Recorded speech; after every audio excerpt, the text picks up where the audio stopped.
पिछली वीडियो में बताया था कि जो इस पृथ्वी पे है वही शरीर के अंदर भी है। ठीक है, वही शरीर के अंदर भी है। अब मैं आपको बता दूं दोस्तों, ये जो साउंड है ये बजते रहते हैं, लेकिन इन साउंड से भी एक साउंड और है, वो है सन्नाटे की ध्वनि। वहाँ तक इंसान को पहुँचना बहुत ज़रूरी है। लेकिन उससे पहले क्या है कि हमें कैसे साउंड सुनाई देते हैं।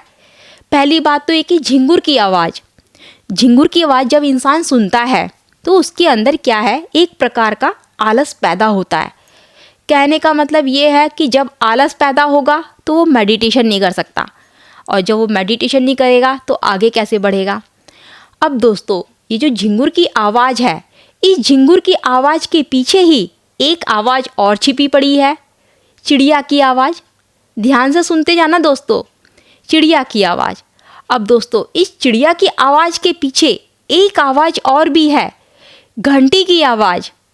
इन आवाज़ों के पीछे ही और बाकी की आवाज़ें छिपी पड़ी है, लेकिन हमें इन्हीं आवाज़ों पर फोकस करना है। अभी आपको सन्नाटे की ध्वनि नहीं सुनाई देगी क्योंकि आप इन आवाज़ों को पार ही नहीं कर पाए हैं। जब आप इन आवाज़ों को पार करेंगे दोस्तों, क्योंकि एक आवाज़ नहीं है, ये बहुत सारी आवाज़ें हैं, इन आवाज़ों को सुनते जाइए। इसके अंदर शंख की आवाज़ है, बीन बाजे हैं, बादल की गरज है, और जो नदियाँ बहती हैं आवाज़ है उनकी, बहने की आवाज़ है, झरने की आवाज़ है दोस्तों, बहुत अच्छा लगता है। लेकिन इनके आवाज़ों के ऊपर भी एक आवाज़ और है। जब ये सारी की सारी आवाज़ें बंद हो जाती हैं, वहाँ पर फिर ये आवाज़ें भी नहीं रहती है, सिर्फ और सिर्फ सन्नाटा, शांति ही शांति।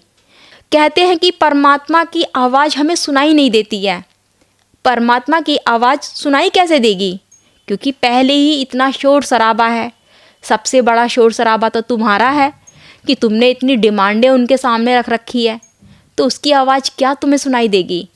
लेकिन उसकी आवाज़ तुम तब सुनते हो जब इन आवाज़ों के ऊपर एकदम अपने आप को उठा देते हो, फिर ये आवाज़ें शांत होती हैं, तब तुम उसकी आवाज़ सुनते हो कि वो क्या चाहता है, क्या बोल रहा है, उसकी इच्छा क्या है।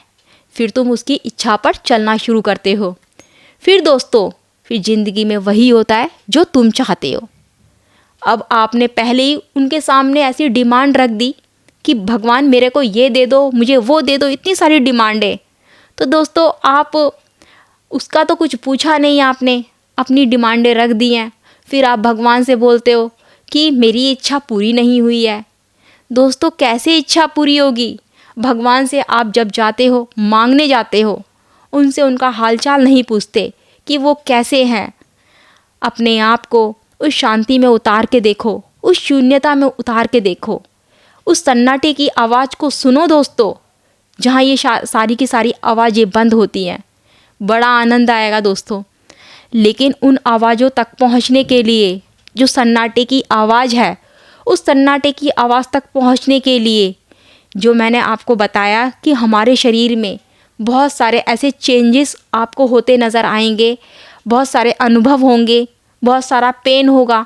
इन सब चीज़ों से गुजरना है, तभी आप उस आवाज़ तक पहुँच सकते हो, क्योंकि वो एक सन्नाटे की ऐसी आवाज़ है। उसी सन्नाटे में हम वो जानने लगते हैं कि परमात्मा हमसे क्या चाहता है, उसके अंदर डुबकी मारते हैं, बड़ा आनंद मिलता है, या यूँ कहूँ कि परमानंद की अवस्था प्राप्त होती है। दोस्तों, बहुत मेरे पास में ऐसे शब्द नहीं हैं कि मैं आपको क्या बताऊं, पर हाँ, आनंद बहुत मिलता है। किसी चीज़ की इस धरती पे फिर लालसा रह ही नहीं जाती है। हम इस धरती पे रहते हुए ही खुद को अलग कर देते हैं।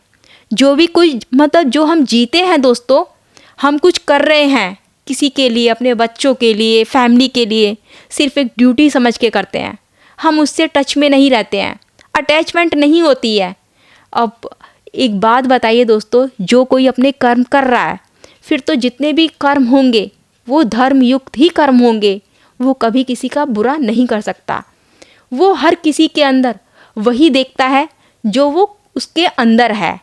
मतलब हर किसी में उसी चैतन्य को फील करता है और सबके सामने सर झुका के सर झुका के आशीर्वाद लेने की कोशिश करता है, चाहे वो कोई भी हो, जानवर हो, जीव हो, कोई भी हो।